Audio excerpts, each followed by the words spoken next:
¿Me escuchan?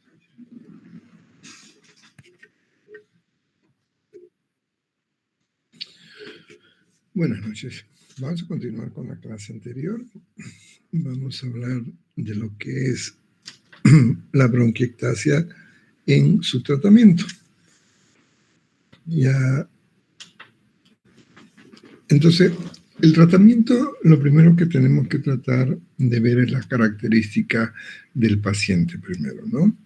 Es un anciano, es un adulto, tiene otras comorbilidades, si el cuadro es reciente o es un cuadro de repetición, si el cuadro es secundario a un problema crónico o es un cuadro secundario a un problema agudo. Una vez que tenemos eso definido, entonces vamos a ver si lo hospitalizamos o lo manejamos ambulatorio. ¿Qué nos va a indicar si hospitalizamos?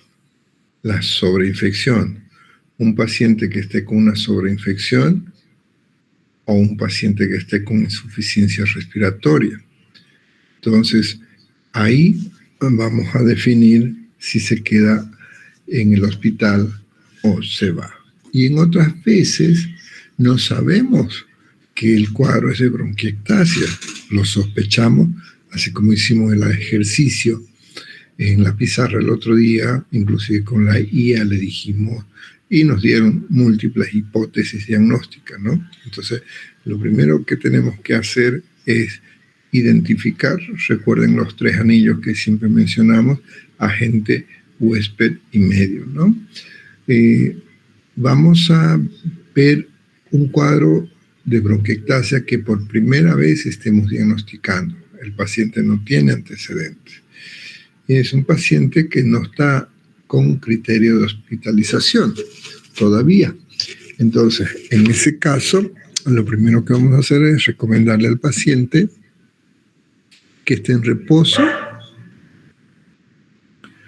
que su alimentación sea liviana, que no sea pesada, y vamos a pedirle primero laboratorios.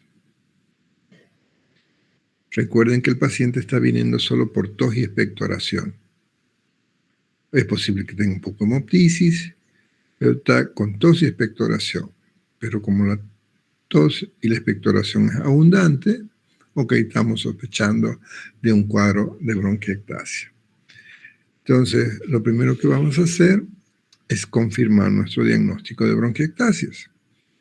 Para ello, vamos a hacer una orden de laboratorio, EDP, vamos a colocar su nombre del paciente. ¿Y qué le pedimos? ¿Una radiografía o una tomografía o una broncografía? Preferencia, si hay condiciones, le pedimos mejor una tomografía de tórax sin contraste. Si no hubiera tomografía, ok, podemos pedirle una radiografía, que no es el ideal, cuando el cuadro está comenzando. En cuadros avanzados, sí, ya no necesito,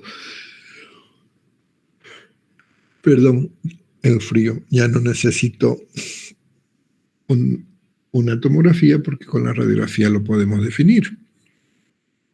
Entonces, firmo la orden y ahora vamos a ver cómo está su característica del proceso inflamatorio. Entonces, existe la posibilidad de que se sobreinfecte, entonces le vamos a pedir un hemograma. Hacemos otra orden, RP, como se llama, hemograma, para ver si hay leucocitosis, nos va a mostrar que existe la posibilidad de signos de infección. Le pedimos una glicemia para conocer su estado, una urea, una creatinina, un ionograma sodio, potasio, cloro, le pedimos un magnesio y le vamos a pedir un cultivo y antibiograma de la expectoración. Si el paciente estuviera con disnea, ahí vamos a tener que hospitalizarlo de preferencia hasta determinar su causa y le vamos a administrar oxígeno 3 o 5 litros por bigotera, no por mascarilla todavía. y vamos a solicitarle una gasometría. Si no hay disnea, no le pedimos la gasometría si el cuadro es agudo, ¿no? Si el cuadro es crónico, sí. Habana. Y además de la gasometría,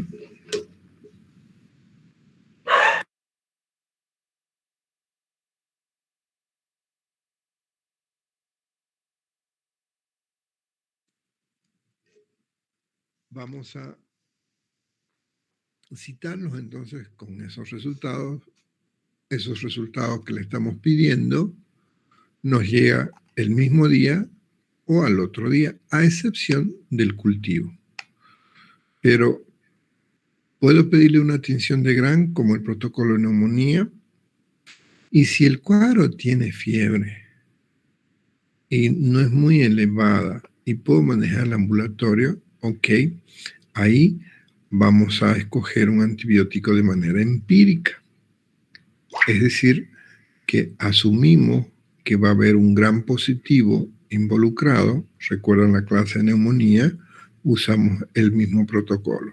Entonces usamos un antibiótico hacia gran positivo, y si el paciente tiene alguna comorbilidad asociada, por ejemplo renal, por ejemplo es diabético, entonces potencializamos nuestro antibiótico con, por ejemplo, si el paciente no tiene ninguna comorbilidad, voy a usar un antibiótico, un betalactámico, hasta que llegue el cultivo. Entonces vamos a darle amoxicilina, 500 miligramos cada 6 o 1 gramo cada 8 horas, dependiendo del peso del paciente. Si es alérgico a los betalactámicos, ok, usamos un macrólido. Podemos usar eritromicina, 500 miligramos cada 8 horas. Si tiene una comorbilidad, entonces potencializamos. En vez de amoxicilina o ampicilina, le damos amoxicilina más ácido clavulánico o ampicilina más sulbactam, 1 gramo cada 8 horas. Si es alérgico a betalactámico y quiero potencializar mi antibiótico, en vez de un macrólido simple como la eritromicina, le vamos a dar la acitromicina, 500 miligramos por día. Esto que estamos hablando es para el tratamiento dirigido a una bronquiectasia complicada. No estamos hablando de una neumonía atípica o una neumonía intrahospitalaria. No, simplemente que por las características de las bronquiectasias está acumulando el contenido mucoso y ese se está proliferando una bacteria. ¿Ok? Si el paciente está disneico y el cuadro infeccioso se lo ve severo porque la fiebre es elevada, porque está con escalofrío, entonces ahí tendríamos que hospitalizarlo al paciente y utilizar los antibióticos ya no por vía oral, sino por vía parenteral. ¿Sí? Igual como el protocolo de neumonía. Si el cuadro de la bronquiectasia ya lleva tiempo, entonces asumimos que la cantidad de bronquiectasias son mayores, ahí vamos a empezar a hacer fisioterapia respiratoria. Le enseñamos al paciente cómo respirar, le enseñamos al paciente cómo debe sacar su flema, su expectoración, le enseñamos a algún familiar que nos ayude con la masoterapia y les recomendamos que trate de identificar después que auscultamos vamos a poder ver cuál es el lado más comprometido y hacemos que por gravedad el lado más comprometido, esto pregunto en examen, el lado más comprometido va hacia arriba, es decir, imaginemos que nuestro mayor ruidos cardíacos o ruidos respiratorios que nos hace sospecha de bronquiectasia porque hay ronco, porque hay crépito, es en el hemitórax derecho, entonces le voy a pedir que se acueste en decúbito lateral derecho o izquierdo, porque quiero que el derecho esté arriba para que por gravedad sea más fácil el drenaje postural, ¿sí? Ahora, si el paciente nos muestra signos de broncoespasmo, que no es lo habitual, pero puede haber, ¿cómo sabemos que tiene broncoespasmo? Porque vamos a encontrar sibilancias. Entonces, ahí hacemos protocolo como si estuviéramos manejando un paciente con bronquitis asmática. Vamos a usar un SABA o un LABA.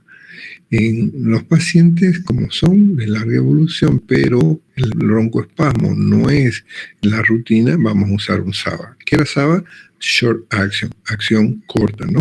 Podemos usar un salbutamol a demanda, un PAF cada 6 horas, o podemos usar un SAMA, que era el SAMA, Short Action, acción corta muscarínico, es decir, un bromuro de hipatropio. Si los broncoespasmos son sostenidos y de larga evolución, entonces se recomienda mejor utilizar los de acción prolongada, es decir, un salmeterol o un formoterol, si estamos pensando en LABA, o si estamos pensando en LAMA, Long Action, eso es LA, vamos a usar el bromuro de tirotropio. El hipatropio es de acción corta y el tirotropio de acción larga, los más conocidos, ¿no? Tenemos varios, pero los que más utilizamos en nuestros medicamentos.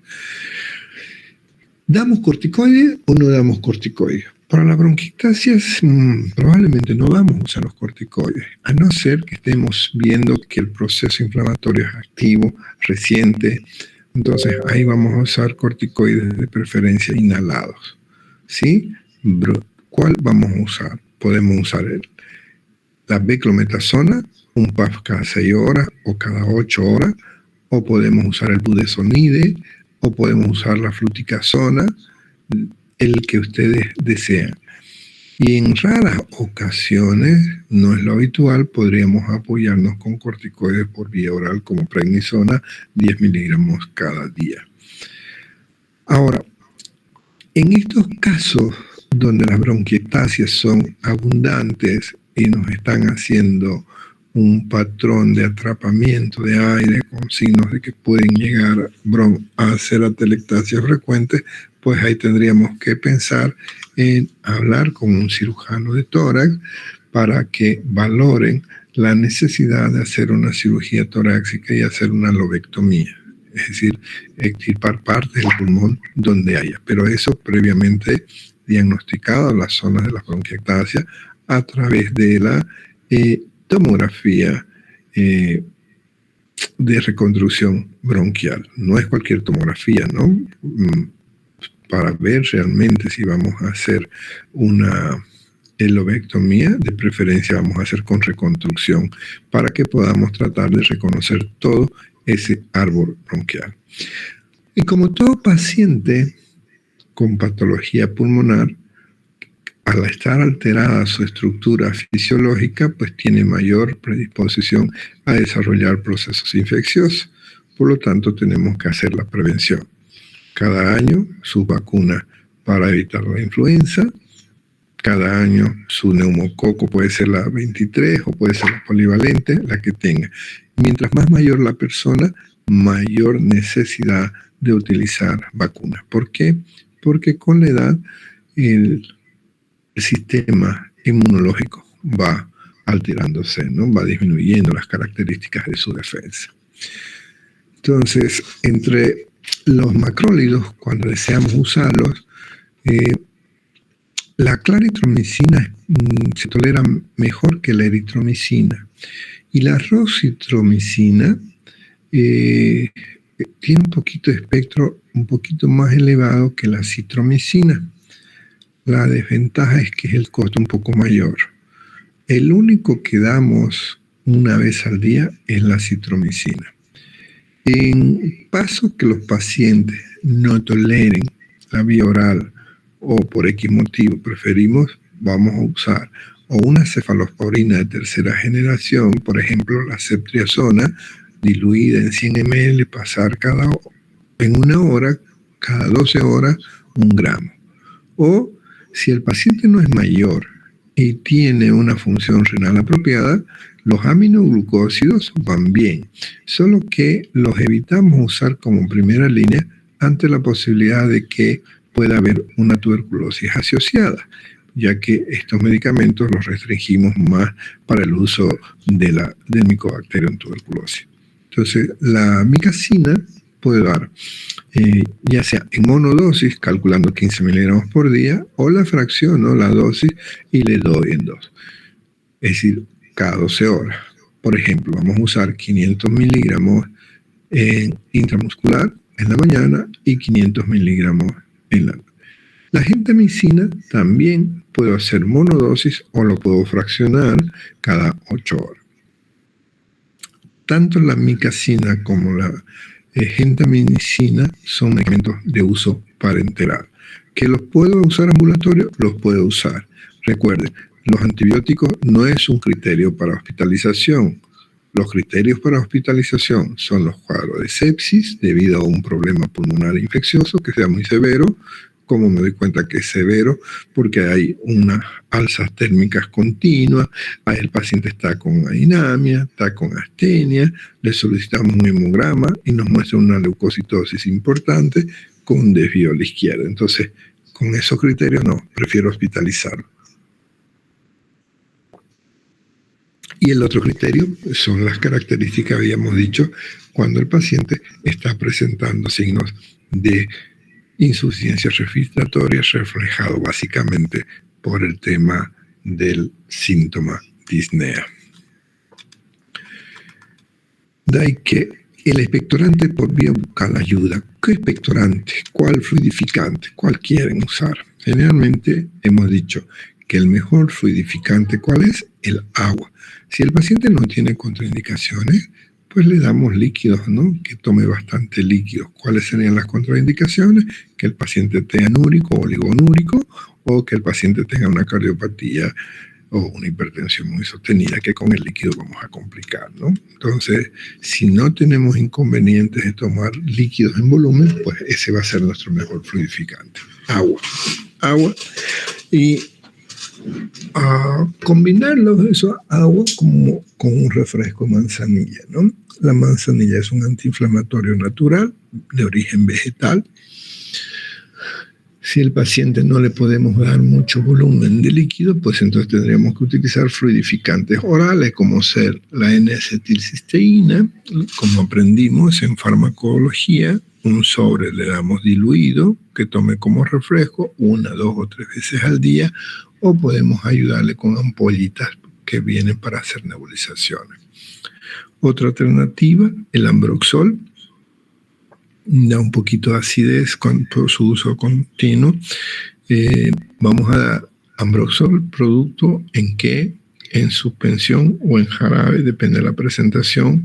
¿Cómo le vamos a dar? Una cuchara grande o 30 ml, ¿cada qué tiempo? Cada 8 horas. ¿Por qué vía? Vía oral, ¿sí? Ahora, en lugares, en estos pacientes no se recomienda que usen aire acondicionado, porque el aire acondicionado quita la humedad del ambiente. Si en caso que hacemos mucho calor y el paciente prefiere su aire, ok, tenemos que poner recipientes de agua que estén cerca de donde está el paciente y tratar de ver que el aire acondicionado si tiene la opción de no ponerlo para deshumidificar, ¿sí? En estos pacientes que no tienen esa capacidad expectoral y que hay las características de esa expectoración pueda hacerse un poco más sólida, que no es tan fácil de eliminarla, entonces vamos a hacer nebulizaciones. ¿Cómo hacemos las nebulizaciones? Con solución fisiológica. Hacemos 5 cc o 5 ml. Le vamos a dar nebulizaciones cada 4 o cada 6 horas o cada 8 horas, dependiendo de las características del paciente, ¿sí? Y usamos vaporizadores, podemos usar. Ayuda. Cuando ayuda, en esos casos donde las secreciones son muy densas, ¿sí? Y el ambiente es muy seco. En esos casos, sí, vamos a recomendar. El tratamiento quirúrgico, vuelvo a insistir, que puede ser curativo. Es decir, nos ayuda a extirpar las zonas de bronquiectasias, pero cuando son localizadas, ¿sí? Y además nos permite evitar los procesos de sobreinfección. El pronóstico de un paciente son buenos, ya sea con un método convencional de tratamiento, como hemos hablado, o Si son localizadas y en un segmento único, hay la indicación de preferencia cirugía, siempre y cuando no tenga alguna contraindicación. Estos pacientes es conveniente hacerles evaluaciones periódicas, venga a la consulta una vez cada 2, cada 3 meses, dependiendo de su estado. Hagámosle una tomografía computarizada sin contraste cada 1 o cada 2 años, dependiendo. ¿Quién nos dice si la hacemos cada año o cada 2 años? La característica de la expectoración. Si la expectoración no ha ido muy abundante, ni está comprometiendo los procesos infecciosos, etc., pues no necesitamos irradiarlo, porque recuerden que una tomografía, aunque es un método no invasivo teóricamente, pero la irradiación, cada vez hay estudios en que la están ligando con riesgo de neoplasia, ¿no? La espirometría, sí, la hacemos semestral en aquellos casos donde los signos de bronquiectasia en imágenes sean en ambos campos, es decir, cuando no son localizadas. Estos pacientes, como el moco acumulado en esos sacos o sáculos es un medio de cultivo, entonces conviene tener cultivos seriados periódicamente. No para tenerlos con antibiótico también continuo, ¿no? Sino para estar alerta a las bacterias con sus características. Y es importante que lo eduquemos al paciente. ¿Para qué? Para evitar los riesgos de sobreinfecciones, para evitar que esté en ambientes que sean los factores causantes, por ejemplo el tabaco, por ejemplo ambientes de trabajo donde hayan estas sustancias que hemos mencionado. Entonces, es muy importante que tengamos un tratamiento multidisciplinario, pero que sea incluido el paciente. ¿Cuáles son las características que nos pueden complicar el pronóstico? Generalmente, cuando encontramos gérmenes como Pseudomonas, eso nos habla de que las defensas del paciente no son muy buenas. Si hacemos un tratamiento malo, lo cortamos sin haber completado, esa Pseudomonas tiende a hacer resistencia y esto nos complica un poco más el cuadro. Otro factor que nos habla de que el proceso se está complicando son las hemoptisis recurrentes. Y cuando el paciente presenta periodos prolongados de disnea con evidencia de saturación de oxígeno o de gasometría, que tenemos una hipoxemia, es decir, una disminución de la oxigenación en sangre persistente, también nos preocupa un poco. Y obviamente las comorbilidades, imagínate una bronquiectasia en un paciente diabético o en un paciente con insuficiencia cardíaca o con problemas renal o con problemas de tipo colágenopático, etcétera, obviamente que complica aún más el cuadro. ¿Alguna pregunta?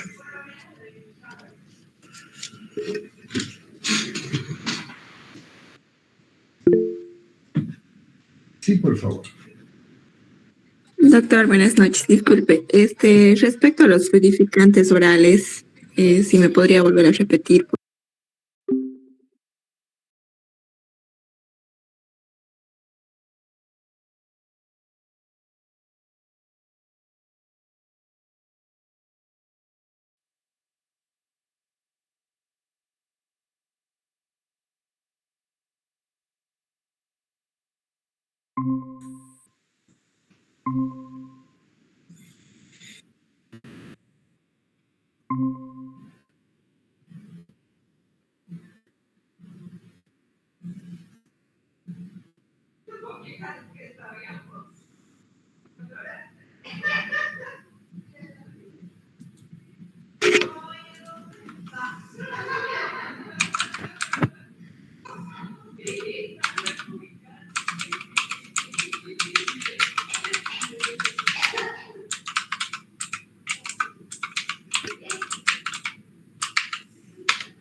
Lo corté accidentalmente.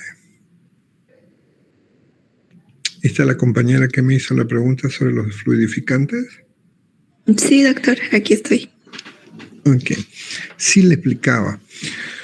El mejor fluidificante, como deben haber aprendido en farmacología, es el agua. Es decir, que tenemos que tenerlo al paciente hidratado lo más frecuente que se pueda. Este paciente debemos tener precaución de dar muchos líquidos en situaciones donde no podamos usar mucho volumen. Por ejemplo, una persona con insuficiencia cardíaca, una persona con enfermedad renal oligúrico, una persona que tenga algún problema de electrolito que no podemos diluirlo con tanto volumen. Entonces, en ese tipo de casos, ahí tenemos que pasar a utilizar fluidificantes. Los fluidificantes pueden ser de manera locales o por vía sistémica. Cuando hablamos de nebulizaciones de fluidificantes locales, estamos hablando de nebulizaciones. Generalmente lo hacemos con solución fisiológica, ponemos 5 cc de solución fisiológica y nebulizamos 3 o 4 veces al día durante 5 minutos, ya que esas partículas de agua que estamos metiéndole favorecen a que ese moco se ablande y sea más fácil sacarlo, ¿no? Además de asociar con el tema de la masoterapia o sopapoterapia y los cambios posturales. Otras alternativas que tenemos como fluidificantes son los fluidificantes por vía oral. Aquí hemos hablado de el fluimicil, la N-acetilcisteína, que lo podemos utilizar en un sobre, lo diluimos en un vaso de agua y lo tomamos como refresco 3 veces al día. Recordando que también la N-acetilcisteína la podemos usar en esas ampollitas que vienen, la podemos usar en las nebulizaciones. Otra alternativa es la bromexina, ¿no? El famoso Ambroxol. Estos productos que estamos usando son los que favorecen, que tienen en su composición guanfeninosina, que son los que favorecen que las moléculas de moco sean más fácil, más livianas, no se peguen y sean más fácil de expulsar. Pero en los estudios de bronquiectasia con fibrosis quística no ayuda mucho. Por eso es que el mejor tratamiento cuando es localizado, otra vez volvemos a repetir, sería la cirugía, ¿no? Para retirar cuando la lesión fue localizada, ¿no? Pero si las lesiones son por procesos inflamatorios, obviamente que van a estar en ambas partes del pulmón y no vamos a quedarnos sin pulmón. Sería así posibilidades de un trasplante. A propósito de trasplante pulmonar, vi una noticia hoy día que han logrado modificar genéticamente un cerdo y han colocado trasplante en un ser humano, lo cual favorece, ¿no? Porque no es fácil encontrar donantes. Imagínate que tengamos fábricas de pulmones modificados de animales para que podamos tener mejores resultados en estos pacientes con patologías pulmonares. No sé si aclara su pregunta con eso, señorita. Sí, doctor. Muchas gracias. De nada. ¿Alguna otra pregunta?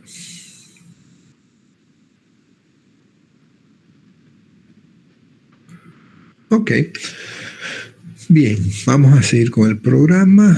A ver, seguimos con las enfermedades crónicas. Micosis pulmonar. No hemos avanzado todavía en micosis, ¿cierto? Sí. No. No hemos avanzado. Presentar. Meet. Presentar. ventana. Esta. Compartir. ¿Me confirman si se ve, por favor?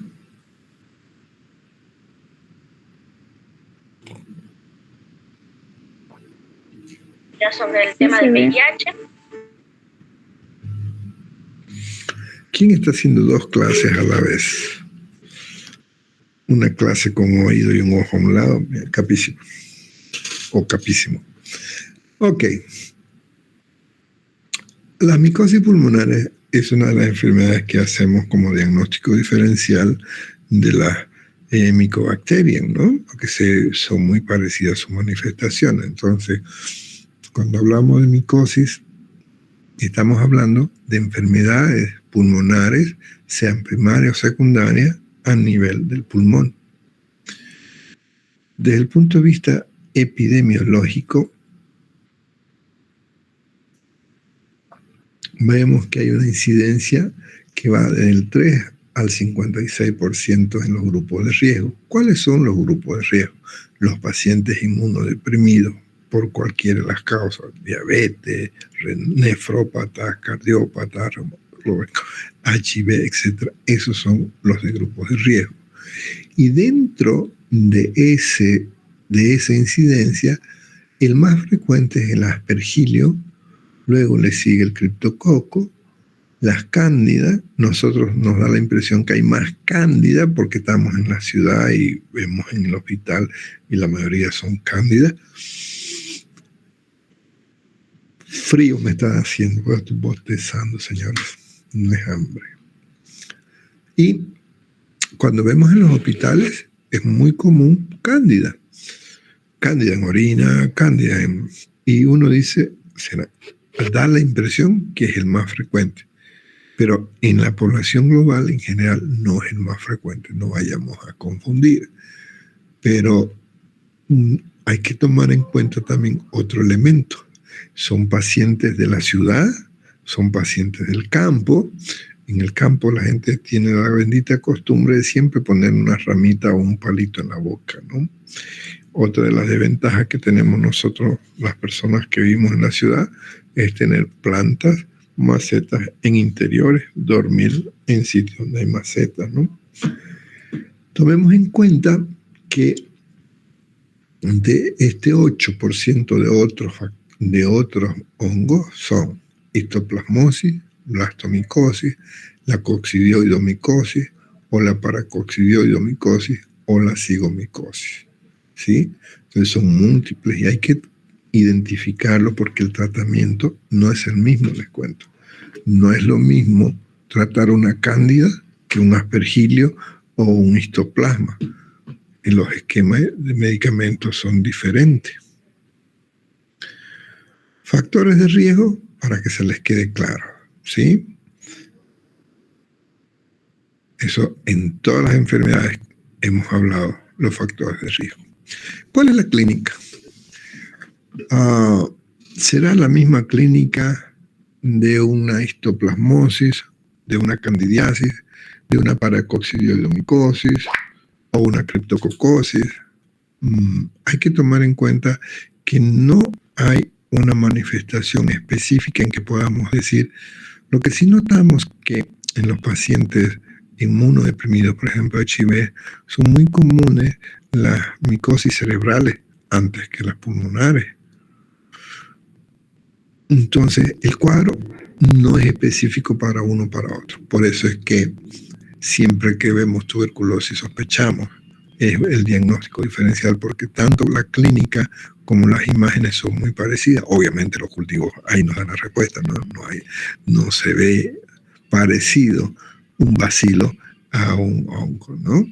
Entonces, como todo proceso infeccioso, estos son procesos solapados, no son procesos tan agudos. Entonces uno va viendo que un paciente tiene astenia, adinamia, va perdiendo el apetito, si pierde el apetito va perdiendo peso, puede haber tos dependiendo de la ubicación, diaforesis es frecuente, la fiebre no es tan elevada y puede darnos inclusive síndrome de condensación. ¿Cuáles son? ¿A qué llamamos síndrome de condensación? Por si acaso eso voy a preguntar la otra semana porque ya empezamos nuestros exámenes. Cuando decimos un síndrome de condensación, estamos hablando a la ocultación, crépitos o soplo tubárico. A la percusión, matidez. A la palpación, las vibraciones aumentadas. Es decir, en otras palabras, neumonía. ¿Sí? Entonces, con esa sospecha de un paciente inmunodeprimido con un cuadro febril, debemos pensar en tuberculosis, pero también debemos pensar en una micosis. Y para ello, y desde el punto de vista clínico, así sin ningún laboratorio, puede ser posible cuando tenemos Muget. Le abrís la boca, diga, y le ves placas blanquecinas, y después le pedís su placa de tórax y ves imágenes como infiltrado tipo basilar, entonces, uno dice una micosis, pero así acertar que se trata de una micosis de tipo blasto, cripto, histo, etcétera, etcétera, no es tan fácil, porque sí vamos a necesitar el cultivo. Imaginológicamente, hay micosis que nos pueden hacer sospechar. Una candidiasis no tiene la misma característica imaginológica que una Parcox. En general, la mayoría de ustedes van a notar cuando estemos viendo imágenes que son muy parecidas a la tuberculosis, a excepción de una que tiene un signo muy específico, el signo de la boina, por ejemplo. Uno dice, este tipo de hongo. Entonces, vamos a pedir, ante la sospecha de esas imágenes, como estábamos mostrando, la radiografía y la tomografía, vamos a pedir serología cuando no podamos tener cultivo. Vamos a pedir proteína C reactiva, no la reacción en cadena polimerasa para ver el grado de inflamación, y vamos a pedir cultivo. El cultivo lo podemos tener ya sea por muestra cuando hay expectoración, o por biopsia, o por aspiración a través de una fibrobroncoscopía, ¿no? Y muchas veces, cuando las IFAs son abundantes, en el examen de la baciloscopía, ahí le dicen presencia de cándida o presencia de blasto, etcétera, ¿no? Y eso te va a orientar. Y lo que les decía hace un momento, que no todos los hongos los tratamos igual. Fíjense, ahí les estoy mostrando 7 medicamentos que los conocemos en farmacología. Y no voy a usar los 7. Voy a usar uno nomás de ellos. Pero depende de quién. Si voy a usar una anfotericina, ahí por favor recuerden que mejor usamos la anfotericina liposomal. Esa es menos tóxica que la anfotericina corriente, como aprendieron en farmacología, solamente que su costo es mayor. A veces con un fluconazol por vía oral 200 SUFI, o otras veces tengo que. Entonces, hay otro grupo de antimicóticos, el grupo de las casponfungina, que tiene mejor tolerancia, pero no es específico para todos los antimicóticos. Por ejemplo, la aspergillosis. La aspergillosis uno la puede sospechar fácilmente, o sea, desde el punto de vista de imagen, no desde el punto de vista clínico, porque desde el punto de vista clínico puede dar cualquier tipo de micosis, pero en la aspergillosis podemos encontrar como una masa que podríamos pensar que se trata de un tumor, a no ser que lo mires con detalle y te va a dar un signo ahí como que inclusive se puede cavitar. Entonces, la aspergillosis es muy frecuente encontrar en pacientes con alteración de nuestro sistema de defensa. Aquí vamos a considerar, ¿se acuerdan cuando hablamos de asma? Hablamos del ABBA, aspergillosis broncopulmonar alérgica, que no es el asma, ¿no? Es un diagnóstico diferencial, por eso que la decimos de tipo asma alérgica, pero en sí nada que ver con la realidad del asma, ¿sí? Entonces, este ABBA, ustedes lo van a ver en la mayoría de los libros sobre abreviación. A de aspergillosis, B ABBA de bronco, A alérgica, broncopulmonar alérgica. Y puede ser solamente, ya no de esa reactiva de broncoespasmo, sino como una imagen de masa, como es un aspergilloma. Oma significa que hay un tumor, que hay una masa, ¿sí? Pero también tenemos la opción de una aspergillosis invasora, ¿sí? Entonces, si les pregunto en el examen, por favor, mencionen cuáles son los tipos de la aspergillosis. Quiero que me lo mencionen estos 4. Les estoy adelantando ya 2 preguntas, ¿sí? Desde el punto de vista epidemiológico, ocupa el segundo lugar, está por debajo de la cándida. Como les mencionaba, la relación en pacientes con inmunosupresión es muy alta. El 5% es por colonización del tracto respiratorio superior. Y fíjense este dato, queridos amigos, que no está relacionado con el sistema inmunológico en sí, sino con la actividad que se hace. Los jardineros, los molineros, los cuidadores de granjas avícolas. Entonces, aquellos pacientes también que están con tratamiento por cualquier motivo, sea por reumatismo, con medicación inmunosupresora, como son metotrexate, que es citotóxico, o un corticosteroide en dosis elevada. Y en los pacientes trasplantados, en los trasplantes de médula, el 4,38% están relacionados con la aspergilio. Y fíjense lo llamativo, tiene una alta mortalidad. En los pacientes con fibrosis quística, hay una relación del ABA. ¿Qué pasa cuando ingresa? ¿Cuál es la fisiopatología? Estas micosis liberan una sustancia como es la mitogilina o la metaloproteasa o galactomanano. Este término galactomanano lo deben recordar de su época de clases de bacteriología. Es común cuando nos sale una bacteria galactomanana, decir, pucha, nos complica porque sabemos que tiene bastante resistencia, ¿no? Y esta proteína es muy similar a la media caliente, término en inglés.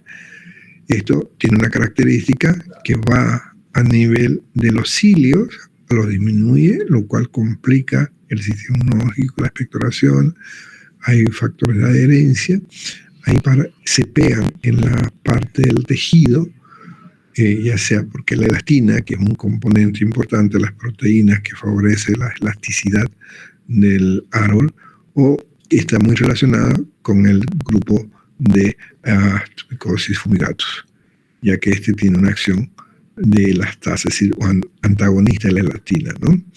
Y la elastasa, recuerden que es un importante factor de virulencia, especialmente cuando hablamos de Pseudomonas aeruginosa. En el esputo, del 7% de los pacientes podemos encontrar micosis, hongo, pero no le hace nada, porque su sistema inmunológico está bien. El problema es cuando bajan tus defensas. Y ahí, fíjense que puede haber una diseminación en todo el organismo, ya que esta tamañito, sus IFA, la espora, tiene capacidad de ingresar a los vasos sanguíneos y ser factores que favorezcan una trombosis o una necrosis o inclusive desarrollar un infarto hemorrágico. La aspergillosis tiene una característica clínica que el 80% invade los pulmones. Puede haber antecedentes de una sinusitis invasiva, puede haber antecedentes de una aspergillosis pulmonar invasiva y puede no haber ninguna manifestación o simplemente una fiebre. Fíjense aquí, si yo les digo, a ver, ¿cuál sería el diagnóstico de un paciente con fiebre, con tos, con dolor torácico, con hemoptisis, con disnea? Estoy seguro que todos, me incluyo, voy a decir neumonía. Y evidentemente es un tipo de neumonía, pero no decimos neumonía cuando es una micosis, ¿no? Y pueden haber formas agudas o subagudas que van a ir entre 1 a 3 meses. Cuando estamos frente a un paciente, me sonó mi alarma, ¿qué hora es? -5, tenemos tiempo. Cuando tenemos la aspergillosis diseminada, aquí vamos a sospechar que también puede haber un problema de una meningitis o una encefalitis. Puede haber a nivel de piel, a nivel glandular, especialmente tiroides, o inclusive podemos tener una aspergillosis ósea, que es raro cuando vemos una, ¿cómo se llama la enfermedad que afecta cuando una infección en hueso? Osteomielitis, ¿no? Generalmente la osteomielitis no vamos a sospechar que se trate de un hongo, pero recuerden, si están con un paciente inmunodeprimido, por favor, piensen, ¿sí? Porque si no la sospechamos, no la vamos a poder tratar y vamos a perder nuestro paciente. Por si acaso, en la aspergillosis diseminada, aunque hayan IFAs circulando en sangre, los cultivos van a ser en su mayoría negativos. Y en el pulmón tenemos una fase que se puede cronificar. En estos pacientes pueden estar meses o años. Esa es la dificultad de estos pacientes. Cuando hablemos de tratamiento, vamos a ver que estos pacientes hacemos tratamientos muy prolongados. para tratar de controlar. Y estos pacientes, como complicación, pueden desarrollar fibrosis pulmonar. Una característica como diagnóstico diferencial de las lesiones neoplásicas del pulmón, les decía hace un momento, es el aspergilloma. Pero fíjense en esa tomografía en la ventana pulmonar, en un corte axial, en la base derecha encontramos una imagen cavitada, una caverna con una imagen nodular en su interior. Este no es un absceso. Esto porque no tiene nivel. Podemos decir, pero es un tumor que se está accediendo. Puede ser el diagnóstico diferencial, pero cuando vean esta imagen, es característico del aspergilloma. Las posibilidades de unión son menos frecuentes, no hay 2+2, siempre digo, pero habría que pensar. Y repasamos un poquito cuando hablamos de asma, habíamos comentado de la ABBA, de la aspergillosis broncopulmonar alérgica. Esto, como el asma, tiene una reacción de hipersensibilidad y puede llevar a un taponamiento bronquial, dándonos unas imágenes de atelectasia posteriormente, ¿no? Y este cuadro se presenta en los asmáticos y en los pacientes con fibrosis quística, y aquí un dato que orienta mucho para el ABA, como dijimos en su momento, es cuando le medimos en sangre las proteínas totales. Las inmunoglobulinas E van a estar muy elevadas, por encima de 1000 unidades por ml. ¿Cómo diagnosticamos una aspergillosis? Aquí se puede hacer cultivo. Cultivo con sauro con antibióticos, gentamicina o cloranfenicol, lo ponemos a 30 grados. ¿De dónde cultivamos? De los fluidos, de la expectoración o de cualquier tejido. Podemos hacer con peróxido de potasio al 10%, lo diluimos, ponemos esa muestra, se lo puede visualizar, y cuando estamos con la sospecha de que hay alergia con este aspergillo, hay anticuerpos específicos que van a estar elevados, tanto la inmunoglobulina G con la inmunoglobulina E. Podemos hacer serología con ELISA, podemos, para cuantificar en pacientes, especialmente cuando relacionamos con fibrosis quística. Y muchas veces vamos a tener que confirmar con una prueba de Western blot, así como confirmamos el SIDA, el HIV, sale el antígeno positivo, la serología, y hacemos una prueba de Western blot, ¿no? Entonces, el cultivo, y de preferencia con diagnóstico, ahora sí molecular, con PCR, con reacción en cadena polimerasa, nos va a permitir no solamente confirmar el diagnóstico, sino ver qué tipo de cepa es. Casi el 40% en aspergillosis invasiva no la diagnosticamos, recién cuando fallece el paciente. Fíjense lo difícil que es, ¿no? Podemos tener falsos positivos. Pucha, ¿qué hacemos? Nos salió un aspergillo, sale positivo. Le damos tratamiento y no mejora el paciente. Ok, no había sido aspergillo, fue otro hongo. O bien podemos tener falsos negativos. Vale negativo y el paciente sí es. Un 10 a 30% pueden tener un cultivo alterado. En este tipo de pacientes hay que considerar, como hablábamos de enzimas que liberan galactomanana, aquí tenemos que hacer antígeno con galactomanana, especialmente en pacientes de alto riesgo, ¿sí? Si tenés un falso positivo, un falso negativo y vos sospechás del cuadro, ok, hacer una prueba con antígeno galactomanano, que esto te va a mejorar la posibilidad diagnóstica, ¿sí? Y en estos pacientes, en el aspergilloma, hacer el tumor, pedir una tomografía. La tomografía sin contraste te va a dar el signo de halo, así como lo estoy mostrando, con características rodeadas de vidrio esmeriglado. Y esto significa que está habiendo una hemorragia alrededor por el proceso inflamatorio, lo cual te confirma el diagnóstico. Una vez que tengo confirmado mi diagnóstico de aspergillosis, ok, ¿cómo lo tratamos? Hay opciones medicamentosas y opciones clínicas. Y fíjense el tratamiento. No es como la neumonía. Estamos hablando de un tratamiento de meses a años. Especialmente cuando hay cavitaciones. Porque no es fácil de eliminar la IFA en ese paciente que su sistema inmunológico no ayuda. Siempre va a estar diseminando. Es como los pacientes con HIV, con meningitis micótica. Damos por mucho tiempo, inclusive de por vida. Y el tratamiento quirúrgico lo podemos hacer cuando estamos con sinusitis o cuando tenemos en el pulmón esa tumoración, ese oma, ese aspergilloma, o en caso de osteomielitis o en cuestiones de endocarditis micótica. O sea, pero tienes que estar muy seguro, ¿no? Porque mientras no retires la fuente de liberación, vas a estar siempre con el proceso. Y en el caso del ABA, donde la esperiloma te libera una reacción de tipo alérgica, ok, ahí vamos a hacer corticoides, no inhalado, sino por vía oral.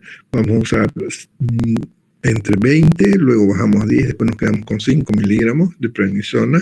Lo vamos haciendo el tratamiento entre 8 a 12 semanas, dependiendo de la respuesta, y asociamos itraconazol. Itraconazol por vía oral, usamos 1 por día. Recuerden, puede ser 3 meses, o puede ser años, o puede ser de por vida, dependiendo de la respuesta. En los casos quirúrgicos no hay duda, ya hemos quedado, ¿no? ¿Cuándo? Cuando hay OMA, cuando está esa tumoración ahí, ¿no? O invadiendo válvulas cardíacas. Y aquí podemos usar alternativas, dependiendo de las condiciones económicas y dependiendo del tiempo. Si voy a usar tiempos cortos, vamos a hacer o voriconazol o anfotericina B. De preferencia voriconazol. No tengo voriconazol, ok, vamos con anfotericina. ¿Cuál? La liposomal. Es muy tóxica, inclusive la liposomal. Aunque es carita, pero tenés ventaja que el paciente va a tolerar mejor. No tengo esas dos alternativas, ok, vamos con itraconazol. Y hay estudios en los cuales están mostrando una muy buena respuesta a la caspofungina. Son antimicóticos no muy antiguos, son nuevos relativamente, 5 a 10 años, algunos menos. Entonces son las alternativas. Pero por favor, no es que voy a usar bori más anfo más itra más caspofungina todo al mismo tiempo. No, es uno de ellos, dependiendo de cuál me responda, dependiendo del bolsillo y dependiendo de la función hepática y renal. Porque antes de empezar estos medicamentos, tengo que tener claro cómo está su función hepática. Solicitamos unas transaminasas, una TG o TGP, para ver cómo está. Le pedimos cómo está la función renal, una ureacreatinina, y en base a eso vamos viendo. Ok, la siguiente micosis vamos a dejar para las siguientes clases. Siguiente que nos tocaría hablar para que se acuerden sería la candidiasis. ¿Alguna pregunta? Vamos a cerrar esto. Doctor, ¿el temario para el examen? Todo lo avanzado después del primer examen. O sea, lo que ya dimos en el primer examen no entra, eso va a entrar para el final. Para ahora, después del primer examen, todo lo que avancemos hasta nuestro examen es el día jueves, quedamos, ¿no? No martes. Tengo anotado. Ahorita te lo confirmo. Calendario. Calendario. June.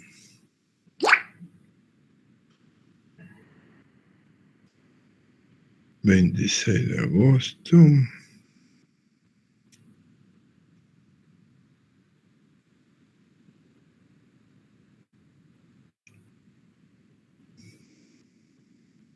Sí.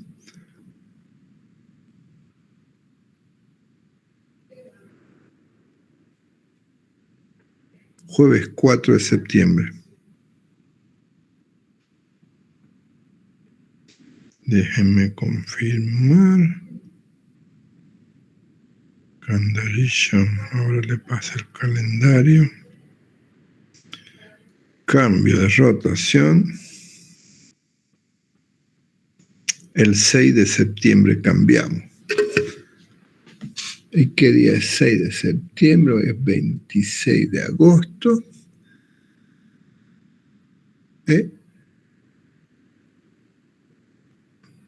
Jueves 4. O sea, la otra semana. ¿Alguna otra pregunta?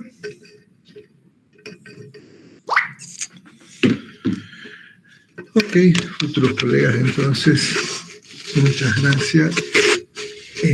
Mañana ya dicen que ya no hay frío. Por favor, nuestra práctica la hacemos presencial. ¿Cómo está el clima por mañana? Temperatura 25 grados, va a estar bonito. No hay lluvia, va a estar soleado. Está bonito. Mañana práctica presencial. Buenas noches. Buenas noches, doctor. Buenas noches, doctor. Hasta luego.